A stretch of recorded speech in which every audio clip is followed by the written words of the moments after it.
అనగనగా పెద్దాపురం అనే ఊళ్ళో శారద అనే పెద్దావిడ ఉండేది. శారద ఎప్పుడూ తన కుటుంబం గురించి ఆలోచిస్తూ ఉండేది. తన కొడుకులు రమేష్, అరుణ్, వాసులు ఉద్యోగం చేసి బాగా డబ్బులు సంపాదిస్తూ ఉండేవారు. కొడుకులు తమ జీతం డబ్బుల్ని ప్రతి నెల శారదకు తెచ్చి ఇస్తూ ఉండేవారు. అలా చేయటం కోడళ్లకు నచ్చేది కాదు. అలా ఒకరోజు, ఏవండి, మీరు నా మాట అసలు వినట్లేదు కదా. భార్య మాట వింటే భర్తకంతా మంచి జరుగుతుందండి. మీ అమ్మగారి మాట వింటే ఆదాయం ఎలా పెరుగుతుంది చెప్పండి. మీరు జీతం డబ్బులు తీసుకొచ్చి నాకివ్వండి. నేను ఇంటికి కావలసినవని నేను తీసుకొస్తాను. ఇంకా చాలా డబ్బులు పొదుపు చేస్తాను. అలా అంటే ఎలా అంజలి? మొదట్నుంచి నేను అమ్మకే కదా జీతం డబ్బులు తీసుకొచ్చిస్తున్నాను. అమ్మ ఆ డబ్బుల్ని చక్కగా ఖర్చు పెడుతుంది. ఇప్పుడు దానివల్ల మనకే నష్టం వచ్చింది చెప్పు. అయ్యో, నష్టం గురించి నేను మాట్లాడడం లేదండి. పాపం అత్తయ్యకి వయసు అయిపోయింది కదా. ఇంకా కుటుంబ బాధ్యతలు ఎలా చూసుకుంటుంది మీరే చెప్పండి. ఆవిడకి మీరు విశ్రాంతిస్తే బాగుంటుంది కదా. ఆ బాధ్యతని మాకు అప్పగించండి, మేం చూసుకుంటాం. చూడంజలి, ఈ ఇంట్లో నాతో పాటు ఇంకా 2 అన్నదమ్ములున్నారు. వాళ్ళు కూడా ప్రతి నెల తమ జీతం డబ్బులు అమ్మకే ఇస్తున్నారు. రమేష్ అన్నయ్య, వాసు తమ జీతం డబ్బులు అమ్మకివ్వకుండా వాళ్ళ భార్యలకిచ్చిన రోజు నేను కూడా నీకు నా జీతం డబ్బులు ఇవ్వటం మొదలు పెడతాను. అంతవరకు నువ్వు మౌనంగా ఉండు. అలా అరుణ్, అంజలిలు మాట్లాడుకుంటారు. అరుణ్ మాటలకు అంజలి చాలా బాధపడుతుంది. ఇక వంటగదిలో వంట వండుతున్న అవని చాలా చిరాకుబడుతూ ఉంటుంది. అప్పుడే అక్కడికి వెళ్లి వాసుని చూసి మొహం ముడుచుకొని చూస్తుంది అవని. వంట ఎంతవరకు వచ్చింది? అవతల నాకు ఆలస్యం అయ్యేలా ఉంది. నువ్వు త్వరగా చేస్తే నేను తిని వెళ్తాను. చిచ్చి, ఏం బతుకో నాది.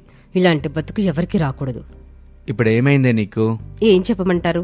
భార్యని పట్టించుకుందామని మీకు లేదా? ఎప్పుడు చూసినా వంటుండేవా, తినాలి, ఇవేనా మాట్లాడేది? నన్ను పట్టించుకోరా మీరు?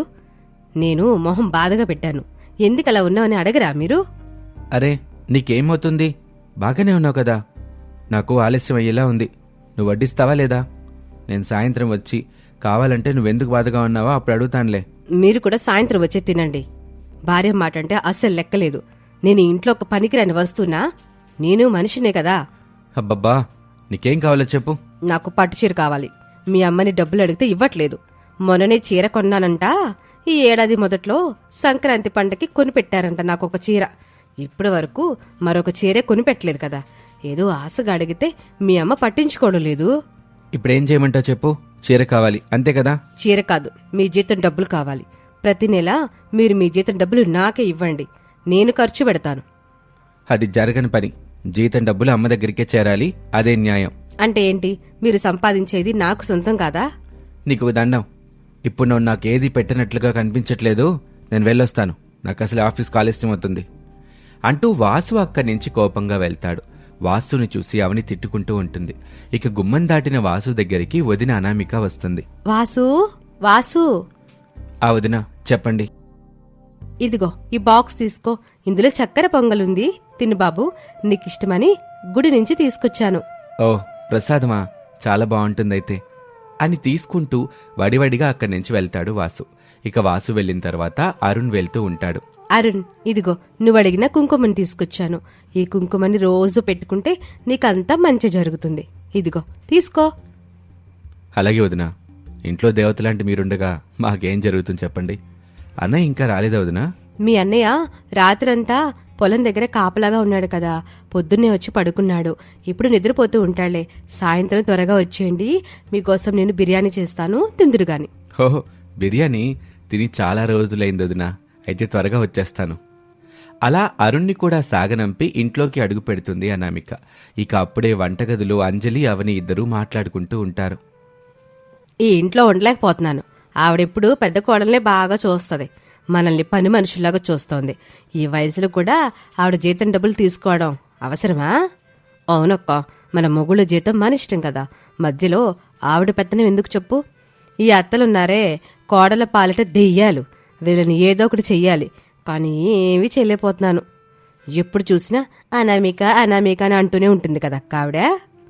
అలా అవని, అంజలిలు తమ అత్త శారద గురించి మాట్లాడుకుంటూ ఉంటారు. ఆ మాటల్ని బయట నుంచి వింటుంది అనామిక. ఇంతలో శారద అనామికను పిలుస్తుంది. పెరట్లో ఉన్న శారద వద్దకు అనామిక వెళ్తుంది. అంజలి, అవనిలు కూడా పెరటి వద్దకు వెళ్లి చాటుగా ఉండి వారి మాటల్ని వింటూ ఉంటారు. చూడమ్మా అనామిక, నాకేమో వయసు అయిపోతుంది కదా. జీతం డబ్బులు తీసుకుని ఖర్చు చేయడం అంటే పెద్ద తలనొప్పి వ్యవహారం. అది కుటుంబ బాధ్యత. ఇప్పుడు ఆ బాధ్యతని నేను నీకు ఇవ్వాలనుకుంటున్నాను. ఏమంటావమ్మా? అయ్యో అత్తయ్య, ఇంకొన్నేళ్ల పాటు ఆ బాధ్యతని మీరే తీసుకోండి అత్తయ్య. సమయం వచ్చినప్పుడు నేను తీసుకుంటాను. అలా అనామిక అనటంతో పెద్ద కోడలి మాటకు అడ్డు చెప్పలేదు శారద. వారి మాటల్ని చాటు నుంచి వింటున్న అవని అంజలిలకి ఒక ఆలోచన వస్తుంది. ఈవిడిగారు వద్దనడం, ఆవిడగారు సరే అనటం, మనకేంటి ఈ కర్మ? మన భర్తల జీతాలు మనకే ఇవ్వమని అడుగుదాం పదా. అత్తయ్య ఏమనుకున్నా పర్వాలేదు, మనమైతే అడిగేద్దామక్క. అలా ఆవేశంగా కోపంగా ముందుకు వెళ్తూ ఉంటారు అవని అంజలిలు. అక్కడే ఉన్న అనామికని చూసి మొహం చిట్లించుకొని, అత్తయ్య, మీరు అనామిక అక్కకి బాధ్యత అప్పగించాలనుకుంటున్నారు కదా, కానీ మేము చెప్పేది కూడా ఒకసారి వినండి. అందరి జీతం డబ్బులు మీ దగ్గర వద్దులే అత్తయ్య. మా ఆయన జీతం డబ్బులు మాకిస్తే చాలు. మా ఆయన డబ్బులు నాకివ్వండి. అలా చేస్తే మాకు కావలసినవి మేము చూసుకుంటాం. దానివల్ల మీకు శ్రమ ఉండదు. ఏమంటారు అత్తయ్య? మీకు ఇబ్బంది కలగకూడదనే మేము ఈ పని చేస్తున్నాం అత్తయ్య. అంతా మీ మంచికే. సర్లే అమ్మా, నేను ఆలోచించుకుని జీవితాలే అంటూ శారద అనటంతో అవని అంజలిలు సంతోషంగా నవ్వుకుంటూ అక్కడి నుంచి వెళ్తారు. అనామిక మాత్రం విచారం వ్యక్తం చేస్తుంది. అత్తయ్య, మీరలా చేయటం వల్ల సమస్యలు వచ్చే అవకాశం ఉంది. అలా చేయకండి అత్తయ్య.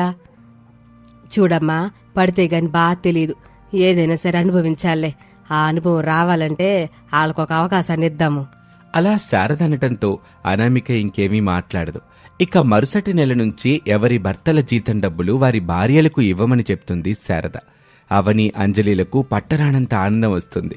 ఆ ఆనందంలో డబ్బులు విచ్చలవిడిగా ఖర్చు చేస్తారు. అవనికి కావాల్సిన చీరలన్నీ కొంటుంది. అలాగే అంజలి మేకప్కి డబ్బులంతా ఖర్చు చేసి అందంగా తయారవుతుంది. అలా 2-3 నెలలు గడుస్తాయి.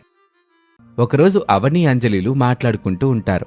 ఏమే అవని, మన భర్తల జీతం మనకే వచ్చేస్తుంది. ఇక మనకి రావాల్సిన ఆస్తి గురించి ఆలోచిద్దాం. ఎలాగైనా సరే మన భర్తల వాటా పంచమని అడుగుదాం. ఆ పొలం ఉంది కదా, అందులో చాలా భాగం మనకే వస్తుంది. దాన్ని అమ్ముకుంటే మనకి లెక్కలేనంత డబ్బు వస్తుంది. అవునక్క, ఆ డబ్బుతో మనం సంతోషంగా ఉండొచ్చు.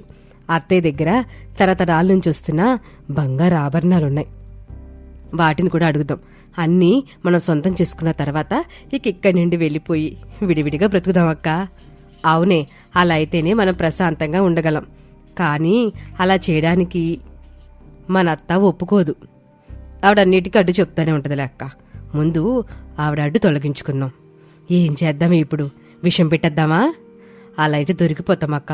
నాగుపాముని తీసుకొచ్చి ఆవిడ గదిలో వదిలేద్దాం. మన చేతికి మట్టి అంటకుండా ఉంటుంది. అరే, భలే చెప్పావే. అలా అత్యాశతో ఆలోచిస్తారు తోటికోడళ్ళు. తమ పథకంలో భాగంగా ఆ రోజు రాత్రికే శారద గదిలోకి నాగుపామును వదులుతారు. అలా నాగుపాముని వదలటాన్ని అనామిక చూసేస్తుంది. వెంటనే కేకలు వేస్తూ అరుస్తుంది. అందరూ అక్కడికి వస్తారు. శారదతో పాటు రమేష్, అరుణ్, వాసు కూడా అక్కడికి చేరుకుంటారు. అందరికీ అవని అంజలిలు చేస్తున్న కుట్ర తెలిసిపోతుంది. ఛీ, మీరసలు మనుషులేనా? సొంత అత్తనే చంపాలనుకుంటున్నారు. అసలు మీరేం మనుషులు? ఏంటి, అమ్మని చంపాలనుకున్నారా? ఇప్పుడే వీళ్ళని చంపేస్తాను. నాకెవరూ అడ్డు రాకండి. ఇలాంటి దాంతో కాపురం చేయాలంటేనే భయంగా ఉంది. దీన్ని పుట్టింటికి పంపేయండి. అలా అందరూ మాట్లాడుతూ ఉంటారు. అంజలి, అవనిలు మాత్రం మౌనంగా తలదించుకొని ఉండిపోతారు. ఇక అప్పుడే అనామిక, చూడండి, మన తల్లి స్థానాన్ని భర్తీ చేసే మరో తల్లే అత్త. అలాంటి అత్తని దూరం చేసుకోకూడదు. పుట్టినప్పటి నుంచి పెళ్ళయ్యే వరకు మనకి అమ్మ తోడుగా ఉంటుంది. పెళ్ళైన తర్వాత మనకి అత్తే తోడు. అలాంటి మనిషిని చంపాలనుకున్నారు. అలా అనామిక అనటంతో అంజలి, అవనిలు కన్నీళ్లు పెట్టుకుంటారు. తాము చేసిన తప్పేంటో తెలుసుకుంటారు. ఇక శారద కాళ్లపై పడి క్షమించమని వేడుకుంటారు. చూడండమ్మా, అత్యాశ చాలా చెడ్డదమ్మా. అది మనుషుల్ని విడదీస్తుంది, బంధాల్ని నాశనం చేస్తుంది. ఏకనైనా మీలో మార్పు వచ్చింది, అదే చాలు. ఇవేవి మనసులో పెట్టుకోకుండా సంతోషంగా మీ భర్తలతో జీవించండి. అనామేక లేకపోతే ఈ రోజు నేను ఇలా మాట్లాడేదాన్ని కాను. పెద్ద కోళ్ళనేది ఇందుకేనమ్మా. బాధ్యత మాత్రమే కాదు, బంధాలను కూడా గౌరవిస్తూ కుటుంబాన్ని బంగారలాగా చూసుకుంటది. అందుకే ఇకపై నా బాధ్యతనంతా అనామేకాకి అప్పగిస్తున్నాను. అలా శారద అన్నీ మర్చిపోయి తమ కోడళ్లు బావుండాలని ఆలోచిస్తుంది. ఇక అప్పటి నుంచి అంజలి, అవని పెద్ద కోడలు అనామిక మాట వింటూ బుద్ధిగా ఉంటారు. అనామిక కుటుంబంలో కలహాలు, సమస్యలు రాకుండా అందరూ సంతోషంగా ఉండేలా చూసుకుంటుంది. ఇది వాల్టి కథ. మరొక ఆసక్తికర కథలో మళ్ళీ కలుద్దాం. నమస్తే. అనామిక, అవని, అంజలి ముగ్గురు కూడా తోటికోడళ్ళు. వాళ్ళకి ఇంట్లో ఖాళీగా ఉండటం అస్సలు ఇష్టం ఉండదు. ఎప్పుడూ ఏదో ఒక పని చేస్తూ ఉంటారు. వాళ్ళు పనులు పూర్తయిన తర్వాత పాత బట్టలతో కొత్తగా ఏదైనా తయారు చేస్తూ ఉంటారు. అలా ఉండగా ఒకరోజు అనామిక తన తోటికోడళ్ల దగ్గరికి వెళ్ళి వాళ్లతో ఇలా అంటుంది. ఈ రోజు నేనేం చేశానో తెలుసా? పనికిరాని చీరలతో కర్టన్స్ అలాగే పిల్లోస్ కుట్టాను. నేను విరిగిపోయిన పాలతో రసగుల్లా తయారు చేశాను. ఈరోజు చేయడానికి నా దగ్గర ఏమీ లేదు, అందుకే ఇంటి పని మాత్రం చేశాను అని వాళ్ళు మాట్లాడుకుంటూ ఉండగా ఇంతలో బయట ఏదో పెద్ద పెద్దగా మాటలు వినబడితే వాళ్ళు ముగ్గురు హడావిడిగా బయటకొస్తారు. అక్కడ వాళ్ళ అత్తగారు శారద కూరగాయలమ్మే కాంతమ్మతో గొడవపడుతూ ఉంటుంది. ఏంటమ్మా మీరు మాట్లాడేది? లోపల ఉన్న చేదు నాకెలా కనబడుద్ది? కాయలు పైకి బాగానే ఉన్నాయి కదా, అయినా నేనేదో ఇచ్చినట్టు మాట్లాడతారు. మీరే కదా ఏరుకోరు మరీ తీసుకెళ్లారు. తీసుకెళ్ళిన మాట నిజమే గాని అన్ని ఎట్టాగే ఉంటే ఎట్టా చెప్పు. మీరు అడిగినట్టు ఎవరు మమ్మల్ని అడగరమ్మా. ఈ వీధికి రావాలంటేనే భయం వేస్తుంది మిమ్మల్ని చూస్తుంటే. పొద్దునే భలే బేరం, తప్పుకోండి అంటూ కూరగాయలమ్మే కాంతమ్మ కూరగాయలు రావాలమ్మా రావాలి అంటూ కేకలు వేస్తూ వెళ్ళిపోతుంది. ఇక అదంతా చూస్తున్న కోడళ్ళు ఏమీ మాట్లాడకుండా ఉంటారు. అప్పుడు అత్తగారు, ఇంట్లో ముగ్గురు కోడలున్నారు, ఉపయోగపడే పనులే అవి చేశాను ఇవి చేశామని చెప్పుకోవడం కాదు. ఇదిగో ఇట్లాంటివి ఏమైనా చేస్తే ఉపయోగపడతాయి అని వాళ్ళని కోపంగా కసురుకొని లోపలికి వెళ్తుంది. అత్త మీద కోపం దుత్త మీద చూపించడం అంటే ఇదే అనుకుంటా. లేకపోతే ఆ కాంత మీద కోపం మన మీద చూపిస్తుందేంటి? నాకెందుకో అత్తగారి కోపంలో కూడా ఒక కొత్త మలుపు ఉంటుందని అనుకుంటున్నాను. నిజమే, ఇంట్లో వాడితో ప్రయోగాలు చేయడం కాదు, కానీ మన ఇంటి వెనకాల పెద్ద స్థలం ఉంది. ఇంటికి 2 వైపులా స్థలాలు ఉన్నాయి. వాటిలో మనం ఎందుకు కూరగాయల పంటలు పండించకూడదు?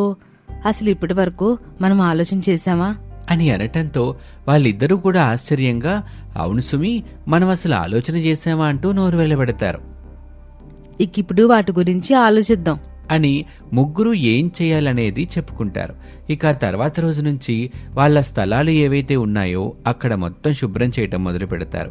అది చూసిన అత్తగారు, వీళ్ళట చేస్తున్నారంటే ఏదో గొప్ప పని చేస్తున్నారని బాగా అర్థం అవుతుంది అని అనుకుంటూ ఉండగానే ముగ్గురు కొడుకులు అక్కడికి వస్తారు.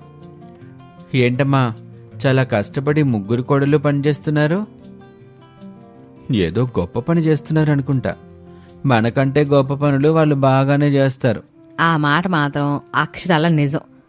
గొప్ప పనులు మీకంటే వాళ్ళే బాగా చేస్తారు అని అక్కడి నుంచి వెళ్ళిపోతుంది శారద. ఇక ముగ్గురు కూడా వాళ్లకు నచ్చిన పంటను వేయటం మొదలు పెడతారు. అనామిక దొండకాయ పంట, బెండకాయ పంట వేసింది. అవని కాకరకాయ, దోసకాయ పంట వేసింది. అంజలి పొట్లకాయ, వంకాయ పంటలు వేసింది. ప్రతిరోజు వాళ్ళు ముగ్గురు ఆ స్థలంలో నీళ్లు చల్లుతూ ఉంటారు. అలా సరిగ్గా 2 నెలలు గడిచాయి. వాళ్ళు అనుకున్న విధంగానే పూత బాగా వేయటం మొదలైంది. వాటిని చూసి ముగ్గురు చాలా సంతోషపడతారు. మరొక్క నెల గడిచిన తర్వాత వాళ్ళ ముగ్గురు వాళ్ళ పంటని కోద్దామని అనుకుంటారు. అనామిక తన భర్త దగ్గరకు వెళ్తుంది. ఏమండి, అసలు ఇంటి వెనకాల మనం వేసిన పంట ఎంత బాగా పండిందో తెలుసా? ఇద్దరం కలిసి వాటిని కోద్దాము, రండి. అందుకు రమేష్ సరే అంటాడు. ఇద్దరూ కలిసి పంట కోస్తూ ఉంటారు. అది చూసిన అంజలి తన మనసులో, అక్క బావ ఇద్దరూ కలిసి పంట కోస్తున్నారుగా, నేను నా భర్త కూడా ఇద్దరం కలిసి పంట కోస్తాం అని అనుకుని తన భర్తను తీసుకుని తన పంట దగ్గరకు వెళ్లి వాళ్ళిద్దరూ కూడా పంటను కోయటం మొదలు పెడతారు. అది చూసిన అవని కూడా తన భర్త సురేష్ దగ్గరకు వెళ్తుంది. పంటను కోయటానికి రమ్మని పిలుస్తుంది. సురేష్ సరే అని అనటంతో వాళ్ళిద్దరూ కూడా పంటను కోయటం మొదలు పెడతారు. అలా వాళ్ళ పంటని కోయగా ఒక్కొక్కరికి 2 బస్తాల పంటలు వస్తాయి. వాటిని చూసి వాళ్లే చాలా ఆశ్చర్యపోతారు. ఇక వాటిని వాళ్ళ భర్తలే ఇంట్లోకి తీసుకొస్తారు. వాటన్నిటినీ చూసిన అత్తగారు, ఏంటి ఇవన్నీ మీరు పండించిన పంటలా? నేను ఆశ్చర్యపోతున్నానే. నేను అసలు ఊహించలేదు మీరింత పంటను ఒకేసారి పండిస్తారని. కానీ ఇవన్నీ మనమేం చేసుకుంటాం? చుట్టుపక్కల వాళ్ళకి అమ్మండి అత్తయ్య. ఒక వారం రోజులు కావలసినవి మనం ఉంచుకుందాం, మిగిలినవి అమ్ముకుందాం అత్తయ్య. అయితే ఎవరి పంట అళ్ళమ్మి డబ్బు తీసుకురండి, మనకు కావలసినవి కొన్ని పక్కన పెట్టండి అని అనటంతో వాళ్ళు సరే అని ఇంటి ముందే కూరగాయల వ్యాపారం మొదలు పెడతారు. అప్పుడు ఉన్న రేటును బట్టి వాళ్ళు కొంచెం దానికంటే తక్కువ చేసి అమ్ముతూ ఉంటారు. రావాలమ్మా రావాలి, ఎలాంటి ఎరువు లేకుండా వేసిన పంట, మా తోటలో పండించిన పంట రావాలమ్మా రావాలి. రావాలక్క రావాలి, రావాలొద్దిన రావాలి. ఒక్కసారి ఈ వంకాయతో కూర చేస్తే జీవితాంతం గుర్తు పెట్టుకుంటారు. రావాలమ్మ రావాలి, త్వరగా రావాలి. తోటలో పెంచిన కూరగాయలు, పైగా చవక. రావాలి బాబూ రావాలి అంటూ కేకలు వేస్తూ మొత్తాన్ని అమ్మే ప్రయత్నం చేస్తూ ఉంటారు ముగ్గురు కోడళ్ళు. అలా వాటిని మొత్తాన్ని అమ్మి డబ్బు సంపాదిస్తారు. ఆ తర్వాత ఆ డబ్బు తీసుకెళ్లి అత్తగారి చేతిలో పెడతారు. శారద ఆ డబ్బుని లెక్కగడుతుంది. అనామిక, నువ్వు 2000 సంపాదించావు. అంజలి, నువ్వు 2500 సంపాదించావు. అవని, నువ్వు 5000 రూపాయలు సంపాదించావు. అందరికంటే బాగా తెలివిగా డబ్బు సంపాదించావే అని అవనిని అత్తగారు పొగుడుతారు. ఆ పొగట్టలు చూసి ఇద్దరి తోటి కోడళ్ళు అస్సలు తట్టుకోలేకపోతారు. వాళ్ళిద్దరూ పక్కకి వెళ్లి ఈ విధంగా మాట్లాడుకుంటారు. చూసావంజలి, మనం కూడా కష్టపడ్డాం కదా, మనల్ని మాత్రం పొగట్లేదు. కొంచెం ఎక్కువ డబ్బు సంపాదించిందని తన మాత్రం ఆకాశానికి ఎత్తేసింది అత్తగారు. అవునక్క, అత్తగారు ఈరోజు మాట్లాడిన విధానం నాకు అసలు ఏమాత్రం నచ్చలేదు. ఈసారి మనిద్దరం కలిసి పంటేద్దాం అక్క, బాగా ఎక్కువ రేటు ఉన్న పంటేద్దాం. అప్పుడు బాగా డబ్బు సంపాదించి అత్తగారికి ఇద్దాం. అలాగే చేద్దాం అని అంటుంది అనామిక. వాళ్ళు 2 నెలల తర్వాత వాళ్ళ పంట పూర్తిగా ఎండిపోయిన తర్వాత కొత్త పంట వెయ్యాలని నిర్ణయించుకుంటారు. అంజలి, మార్కెట్లో టమాటా ధర బాగా ఉంది. ఇప్పుడు మనం టమాటా పంట వేసామంటే 2 నెలలకి టమాటాలు కాస్తాయి. అప్పుడు కూడా రేట్ ఎక్కువగానే ఉండొచ్చు. వాటిని నమ్మి డబ్బులు సంపాదిద్దాం. తప్పకుండా అక్క, ఈసారి మాత్రం అత్తగారి చేత మనం శభాష్ అనిపించుకోవాలి అని వాళ్ళిద్దరూ మాట్లాడుకోవటం అంతా అవని వింటుంది. 2-3 నెలల తర్వాత అదే రేటు ఉంటుందని వీళ్ళెలా అనుకుంటారో ఏమో. ఇప్పుడున్న రేటు అప్పుడు ఉంటుందో లేదో తెలియదు. నేను మాత్రం పుదీనా పంట వేయాలనుకుంటున్నాను. అదైతే చాలా లాభం వస్తుంది అని అనుకుని అదే పని చేస్తుంది అవని. వాళ్ళిద్దరూ టమాటా పంట వేస్తే ఈమె కొత్తిమీర పంట, పుదీనా పంట వేస్తుంది. కేవలం 1 నెల రోజుల్లోనే అమ్మటం కూడా మొదలు పెడుతుంది. 1 నెల రోజుల నుంచి అమ్మటం మొదలు పెట్టడం వల్ల ఆమె డబ్బు ఎక్కువగా సంపాదిస్తుంది. అసలు నువ్వు వాళ్ళకంటే నిజంగా భిన్నంగా ఆలోచించావు. నెలలు ఎదురు చూడాల్సిన అవసరం లేకుండా నెలల డబ్బా అంతా సంపాదించి పెడతావు. ఇక అనామిక, అంజలి మాత్రం పంట కోసం ఎదురు చూస్తూ ఉన్నారు అని వాళ్ళని తిడుతూ ఉంటుంది. అవనిని పొగుడుతూ ఉంటుంది. అలా చేయటంతో అనామిక, అంజలి ఇద్దరూ బాధపడతారు. అలా మరికొన్ని రోజులు గడిచాయి. అనుకోకుండా టమాటాకి మరింత ఎక్కువ రేటు పెరగటంతో అంజలి, అనామిక సంతోషపడతారు. అనుకున్న దానికంటే మనం ఎక్కువ లాభాలు తీసుకొస్తాను. ఒక్క 4 రోజుల్లో పంట మొత్తం మన చేతికి వస్తుంది.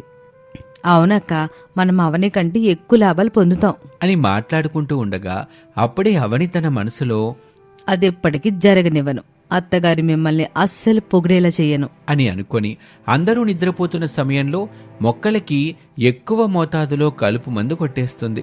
2 రోజులకే పంట మొత్తం పాడైపోతుంది. అదంతా చూసి అనామిక, అంజలి చాలా బాధపడతారు. ఉన్నట్టుండి ఏం జరిగిందో ఏమో అర్థం కావట్లేదు.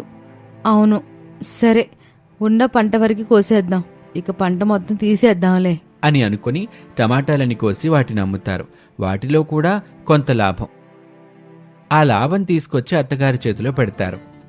మీరెంతో కష్టపడ్డారు, కానీ ఆమెని నిమ్మించలేకపోయారు. మీ వల్ల ఏది కాదని అర్థమైపోయింది. మీ ఇద్దరికంటే అవని తెలివైన కోళ్ళ నేను గట్టిగా చెప్తాను అని అవనిని పొగుడుతూ వాళ్ళని తిట్టడంతో వాళ్ళు బాధపడుతూ ఉంటారు. అవని మనసులో నవ్వుకుంటూ ఉంటుంది. ఇంతలో అత్తగారు, ఇలా వీళ్ళని తిట్టాలనేగా నువ్వు మొక్కల్ని చంపేశావు. నేను చంపడం ఏంటత్తా, ఏం మాట్లాడుతున్నారు? నేను మొత్తం చూశాను. సమయం వచ్చినప్పుడు నీ పని చెబుదాను అనుకున్నాను. ఇప్పటికైనా నిజం చెప్పు, ఎందుకట్లా చేసావు అని గట్టిగా అత్తగారు అడగటంతో జరిగిన విషయం అంతా చెప్తుంది అవని. అది విని వాళ్ళు ఆశ్చర్యపోతారు. అప్పుడు అత్తగారు ఆమెను మరింత తిట్టడంతో అవును అని పెద్దగా ఏడుస్తూ వాళ్ళందరినీ అవని క్షమాపణ కోరుకుంటుంది. అప్పుడు అనామిక, అత్తయ్య, నిజానికి తప్పంతా మాది కూడా ఉంది. మీరు అవన్నీనే పొగడ్డం తట్టుకోలేక మేం పోటీ పడ్డాం. దాని కారణంగా అవన్నీ అలా చేయాల్సి వచ్చింది. మమ్మల్ని క్షమించండి అంటూ క్షమాపణ కోరుకుంటారు. ఇక ఒకరితో ఒకరు క్షమాపణలు తెలుపుకోవటంతో అత్తగారు, చూడండి, మీరు ముగ్గురు ఎప్పుడు కలిసి ఉంటేనే మీకు బలంగా ఉంటది. మీరు ముగ్గురు విడిపోతే ఎదుటోళ్ళు మీ బలహీనత మీద దెబ్బ కొడతారు. అందుకే బయట ఇంట్లో ఏది చూసినా ముగ్గురు కలిసి చెయ్యండి, బలంగా ఉండండి అని అత్తగారు చెప్పటంతో వాళ్ళు సరే అంటారు. ఇక ఆ రోజు నుంచి కోడళ్ళు వాళ్ళ పంతాలని, పట్టింపుల్ని పక్కన పెట్టేసి కలిసిమెలిసి నిర్ణయం తీసుకొని పంట వేసి వాటిలో అభివృద్ధి పొందుతూ వాళ్ళ సత్తా చాటుకుంటూ ఉంటారు. ఇది వాళ్ళ కథ. మరొక ఆసక్తికర కథలో మళ్ళీ కలుద్దాం. అంతవరకు సెలవు. నమస్తే.